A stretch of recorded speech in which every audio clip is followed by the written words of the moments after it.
আসসালামু আলাইকুম। আমি সুলতানা রাজিয়া, সহকারী শিক্ষক, engineering university girls school and college. পঞ্চম শ্রেণীর শিক্ষার্থীবৃন্দ, অনলাইন ক্লাসে তোমাদেরকে স্বাগত। মেয়েরা, আশা করি আল্লাহ রহমতে সবাই ভালো আছো পরিবারকে নিয়ে, এবং আমি আশা করছি যে বাসায় সবাই অঙ্কগুলো প্র্যাকটিস করছো। আজকে আমরা বার্ষিক পরীক্ষার সিলেবাসের আরেকটা অনুশীলনী শুরু করব। অনুশীলনী 7খ। মেয়েরা দেখো, এর আগে আমি অর্ধবার্ষিক পরীক্ষার অনুশীলনী 7ক-এর চ্যাপ্টারটা শেষ করেছিলাম। আজকে আমরা অনুশীলনী 7.7খ-এর কিছু অঙ্ক এখানে আমি তোমাদেরকে করে দেখাবো। আসো মেয়েরা, 1 থেকে আমরা শুরু করি। আমি সব অঙ্ক করিনি, বেছে বেছে কিছু অঙ্ক করেছি। তোমরা এই অঙ্কগুলোর নিয়ম দেখে বাকি অঙ্কগুলো শেষ করবে। প্রথম অঙ্ক আছে 1 নম্বরের 1, 20 পূরণ 2.4। মেয়েরা দেখো, আমি অঙ্কটা করেছি, তোমাদেরকে আমি দেখাচ্ছি কিভাবে করেছি। আচ্ছা মেয়েরা, তোমাদের কি মনে আছে কোনটা গুণ্য, কোনটা গুণক, কোনটা গুণফল? আশা করি মনে আছে। প্রথমটা গুণ্য, তারপরটা গুণক, তারপরটা হচ্ছে যেটা এই দুটা গুণ করার ফলে যে আমরা পাবো সেটা হচ্ছে গুণফল। তাহলে আসো আমরা এখানে দেখি, গুণ্য 20 আর গুণক হচ্ছে 2.4। তাহলে আসো, 20 আর 24 আমি লিখে নিলাম, তারপরে আমি গুণ করলাম একদম গুণের নিয়মে। দশমিকটাকে প্রথমে অ্যাভয়েড, মানে হিসাবের মধ্যে নিব না, ঠিক আছে? 4 শূন্য শূন্য, 4 দুগুণী 8, এখানে একটা শূন্য রাখলাম, 2 শূন্য শূন্য, 2 দুগুণী 4, তারপরে আমি যোগ করে দিলাম 0 8 4। এবার দেখো দশমিক কয় ঘর পরে আছে? 1 ঘর পরে আছে, তাহলে আমি এখান থেকে 1 ঘর হিসাব করে 48।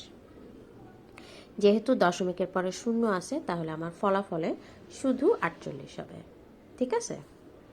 আচ্ছা, এবার আসো 3 নম্বর অঙ্ক, 25.14। দেখো আমি এখানে করেছি 4 5 20, হাতে আছে 2, 4 দুগুণী 8 আর 2 10, শূন্য, মানে শূন্য আমি এখানে আরেকটা করার সময় শূন্য দিয়ে নিলাম। এবার 5 অক্ষে 5, 2 অক্ষে 2। এবার তুমি যোগ করো, যোগ করার পর আসলো 350। এবার আমি দশমিকটা বসাবো, কয় ঘর পরে দশমিক আছে? 1 ঘর, তাহলে আমি এখান থেকে 1 ঘর হিসাব করে বসিয়ে দিলাম।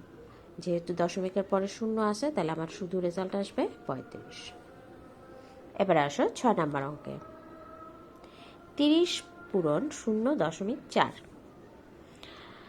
তাহলে দেখো আমি গুণটা করেছি, 4 শূন্য শূন্য, 3 4 12, শূন্য দেওয়ার গুণ করা লাগবে না, তাই আমি দশমিক যেহেতু 1 ঘর পরে আছে, এই যে 1 ঘর পরে দশমিক বসিয়ে দিয়েছি, তাহলে আমার শুধু অ্যান্সার আসছে 12। 8 নাম্বার, 4 পূরণ 0.5। এটা আমি রাফে করলাম না, কারণ এখানে 1 ঘর আছে, তাহলে 4 5 20, 1 ঘর পরে দশমিক আছে, এই যে 1 ঘর পরে বসিয়ে দিলাম, তাহলে আমার রেজাল্ট আসলো 2।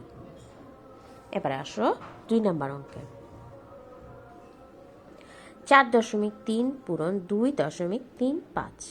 এটা দেখো অঙ্কটা আমি কিভাবে সাজিয়েছি। গুণ অঙ্ক করার সময় তুমি এটাকে উপরে বসাতে পারো গুণকে, আবার এটাকে নিচে নিয়ে আসতে পারো, সমস্যা নেই। কিন্তু যেহেতু এভাবে সিরিয়ালটা করা হয়েছে, আমি এভাবেই সাজিয়েছি। প্রথমে 5কে 3 দিয়ে গুণ করছি, 3 5 15, হাতে আছে 1, 4 5 20 আর 1 21, শূন্য বসালাম। এবার 3 দিয়ে, 3 তিরিকে 9, 3 4 12 বসিয়ে দিলাম। 3-এর কাজ শেষ। এবারে এখানে আগের শূন্যটা, তারপরে আরেকটা শূন্য, তারপরে আমি 2-এর কাজ শুরু করতেছি। 3 দুগুণী 6, 4 দুগুণী 8। এবারে তুমি যোগ করে দাও, 5 9 আর 1 10, হাতে আছে 1, 7 8 9 10 11, হাতে আছে 1, 8 আর 1 9 আর 1 10। এবারে আমি দশমিক বসাবো। তোমরা দেখো এখানে 2 ঘরে দশমিক আছে, মানে গুণ্যতেও আছে গুণকেও আছে। গুণ্য আর গুণকে দশমিক থাকলে 2 ঘর একবারে হিসাব করতে হবে। এখানে আছে 1 ঘর পরে, এখানে আছে 2 ঘর পরে, তার মানে মোট 3 ঘর পরে দশমিকের অবস্থান। তাহলে আমিও এখানে মোট 3টা ঘর গুনব, 1 2 3, তারপরে আমি এখানে দশমিকটা বসিয়ে দিলাম। তাহলে আমার অ্যান্সার আসলো 10.105। যেহেতু আমার দশমিকের পরে শূন্য, মানে শূন্য নাই, 1 আছে, তাহলে আমাকে পুরোটা সংখ্যাই বসাতে হবে, ঠিক আছে? এখানে যেমন শুধু শূন্য ছিল, এই জন্য আমি শূন্যটাকে বসাবো না, এটা করা যায়। কিন্তু যদি দশমিকের পরে সংখ্যা থাকে সেক্ষেত্রে তুমি অ্যাভয়েড করতে পারবে না, আমাকে পুরোটা ফল লিখতে হবে। এবারে আসো 3 নাম্বার অঙ্ক। 0.44 পূরণ 3.8। ঠিক আছে, এবার আসো আমরা অঙ্কটা করি। 4 আটা 32, হাতে আছে 3, 4 আটা 32, 33, 34, 35। এবার 0 দিলাম, 3 4 12, হাতে আছে 1, 3 4 12 আর 1 13। এবারে যোগ করে দাও 2, 5 আর 2 7, 3 3 6 1।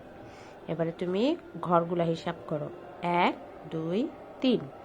তাহলে 1 2 3, 3 ঘর পরে আমি দশমিক বসালাম, তাহলে আমার অ্যান্সার আসলো 1.672। মেয়েরা, আমি আশা করি তোমরা অঙ্কগুলো বুঝতে পারছো। এবারে আসো 5 নাম্বার অঙ্কে। 1.24 পূরণ 0.25। তাহলে এই যে আমি দেখো করে নিচ্ছি। 4 5 20, হাতে আছে 2, 5 দুগুণে 10 আর 2 12, হাতে আছে 1, 5 5 আর 1 6, 0। 2 এর কাজ শুরু করি। 4 দুগুণে 8, হাতে নেই, 2 দুগুণে 4, 2 1 2, 0 8 আর 2 10, হাতে আছে 1, 7 8 9 10 11, হাতে আছে 1 3। তাহলে দেখো মেয়েরা, আমার রেজাল্ট আসছে 3 1 0 0। এখন আমি দশমিক বসাবো। 1 2 3 4, মোট 4 ঘর পরে দশমিক। 1 2 3 4, আমার দশমিকটা বসবে এখানে। তাহলে আমার রেজাল্ট আসলো 0.31। এখানে তুমি বলবা যে এখানে শূন্যটা আসলো কোত্থেকে। আচ্ছা, এখানে শূন্যটা হচ্ছে দশমিকের আগে আমরা এখানে একটা শূন্য সবসময় বসিয়ে কাজ করব। ঠিক আছে, তারপরে হচ্ছে 0.43 পূরণ 0.5। তাহলে 0.43, 5 দিয়ে গুণ করো। 3 5 15, হাতে আছে 1, 4 5 20 আর 1 21। এবার দশমিক বসাও, 1 2 3, 1 2 3। তাহলে আমার রেজাল্ট আসলো 0.215। এবারে আসো 9 নাম্বার অঙ্কে। 5 আটা 40, হাতে আছে 4, 8 দুগুণে 16 আর 4 20। আচ্ছা, এবারে তুমি 2 এর ঘরের কাজ করো। 2 5 দুগুণে 10, হাতে আছে 1, 2 দুগুণে 4 আর 1 5।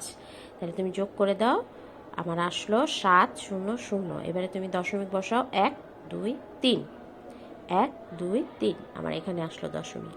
যেহেতু আমি জানি দশমিকের পরে এই শূন্যগুলো দরকার নাই, তাহলে আমার শুধু রেজাল্ট আসলো 0.7।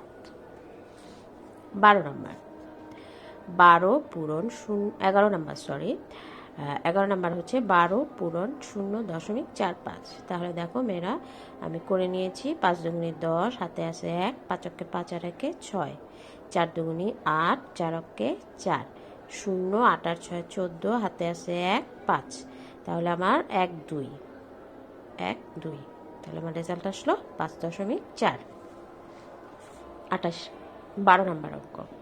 28 পূরণ 0.325। দেখো আমি কিভাবে সাজিয়ে নিয়েছি। মেয়েরা, এটা কিন্তু দশমিক না, অঙ্ক করার সময় এটা একটা ফোঁটা পড়ে গেছে। 5 8 40, হাতে আছে 4, 5 দুগুণে 10 আর 4 14। 0 বসালাম। 8 দুগুণে 16, হাতে আছে 1, 2 দুগুণে 4 আর 1 5। তারপরে 3 এর কাজ, 0 0, 3 আটা 24, হাতে আছে 2, 3 দুগুণে 6 আর 2 8। এবার তুমি যোগ করো। 0 6 আর 4 10, হাতে আছে 1, 5 আর 1 6, 6 4 10 আর 1 11, হাতে আছে 9। আচ্ছা, এবারে তুমি দশমিক বসাও, 1 2 3, 1 2 3। তাহলে 1 এর পরে দশমিক বসালাম, আমার রেজাল্ট আসলো 9.1। আচ্ছা মেয়েরা, আমি 2 নাম্বারে 1 2 3 4 5 6 7, তোমার 12টা অঙ্ক আছে, আমি 7টা অঙ্ক করে দেখালাম। বাকি 5টা অঙ্ক তোমরা অবশ্যই বাসায় প্র্যাকটিস করবে। আচ্ছা, এবং আমি আশা করি তোমরা হিসাব করে দশমিকটা নির্ভুলভাবে বসাতে পারবে। ঠিক আছে, এবারে আসো 3 নাম্বার অঙ্কটা। নিচের হিসাবগুলোর কোনটির গুণফল গুণ্য অপেক্ষা ছোট হবে? মানে এখানে দেখো 3টা অঙ্ক দেয়া আছে, তোমাকে হিসাব করে বের করতে বলছে কোনটার গুণফল গুণ্য অপেক্ষা ছোট হবে। খুব ইজি একটা অঙ্ক। প্রথমে আমি দেখো মেয়েরা 3টা অঙ্ক ক, খ আর গ, এই 3টা আগে হিসাব করছি। কতে আমি হিসাব করে পেয়েছি 10.24। ঠিক আছে, তাহলে আমি এখানে লিখেছি গুণ্য 3.2 আর গুণফল হচ্ছে 10.24। তাহলে এখানে তুমি যদি হিসাবটা দেখো, এখানে কিন্তু গুণ্য ছোট আর গুণফল হচ্ছে বড়, মানে 3.2 আর এটা হচ্ছে 10.2, তাহলে গুণফল বড় আর গুণ্য হচ্ছে ছোট। আমি এটা ক নাম্বারে পেলাম। এবার খ নাম্বারের হিসাবটা যদি আসি, আমি যখন খ নাম্বারে অঙ্কটা করলাম আমার রেজাল্ট আসলো এইটা, খেয়াল করো মেয়েরা, রেজাল্ট আসছে এটা। আমি এখানে বসিয়েছি গুণ্য হচ্ছে 0.97 আর গুণফল হচ্ছে 0.9409। আমরা যদি ঠিক এইভাবে হিসাবটা করি, এই দুইটার সাথে তুলনা করি, ঠিক আছে, তাহলে দেখব গুণ্যটা হচ্ছে 97 আর গুণফল 94, তাহলে এখানে গুণ্য বড় আর গুণফল হচ্ছে ছোট। আচ্ছা, এবারে আসো গ নাম্বারে 1.01 আর পূরণ 1.01। আমার রেজাল্ট আসছে 1.0201। আচ্ছা, আমি এখানে বসিয়েছি। আমি এই পুরোটা এখানে বসাইনি, আমি জাস্ট গুণ্য যতটুকু আছে গুণফল ততটুকুই বসিয়েছি। আচ্ছা, এবারে আমি এখানে দেখতেছি 1.01 এটা ছোট, 1.02 এটা অবশ্যই বড়। এবারে আসো, আমি যখন 3টার সাথে তুলনা করব, আমি যদি মিলাই গুণফল কোনটির গুণফল গুণ্য অপেক্ষা ছোট, গুণ্য অপেক্ষা ছোট মানে কোনটার গুণফল গুণ্য অপেক্ষা ছোট হবে। আমরা যদি 3টাতে দেখি, এটা বড় আর এটা বড় আর এটা হচ্ছে ছোট, মানে আমার প্রশ্ন মতে খ নাম্বার হচ্ছে অ্যান্সার। প্রশ্ন মতে গুণ্য এখানে বড় আর গুণফল হচ্ছে ছোট। ঠিক আছে, তাহলে আমি উত্তরে লিখে দিব যে উত্তর খ, মানে খয়ের উত্তরে আমি প্রশ্ন মতে অ্যান্সার পাচ্ছি যে গুণফল ছোট আর গুণ্য হচ্ছে বড়। তো মেয়েরা, আজকে আমি যে অঙ্কটুকু করালাম 1, 2, 3 নাম্বারে, আমি আশা করব যে দশমিকের গুণ কিভাবে করতে হয় তোমরা বুঝতে পেরেছো। দুই সংখ্যা মানে গুণ্য আর গুণক উভয়তেই যদি দশমিক থাকে তাহলে আমরা কিভাবে গুণফলে হিসাব করে দশমিক বসাবো সেটা তোমরা আশা করি বুঝতে পেরেছো। আর এখানে বাকি থাকলো 4, 5, 6, 7, এগুলো কিন্তু দশমিকের অঙ্ক। আমি নেক্সট ক্লাসে আবার এই 4টা অঙ্ক তোমাদেরকে করাবো আর ভাগের এই অঙ্কগুলা শুরু করব। ঠিক আছে, আমি আবারও বলছি যে যে অঙ্কগুলা বাকি থাকলো মেয়েরা অবশ্যই বাসায় প্র্যাকটিস করবে এবং আমি আশা করব যে তোমরা অবশ্যই অঙ্কটা পারবে। যদি না পারো আমাকে কমেন্টসে জানাবে কোন অঙ্কটা পারছো না, তাহলে আমি তোমাদেরকে অবশ্যই এখানে অনলাইনে ক্লাসে বুঝিয়ে দিব। তাহলে মেয়েরা আজকে এ পর্যন্তই। সুস্থ থাকো, আল্লাহ হাফেজ।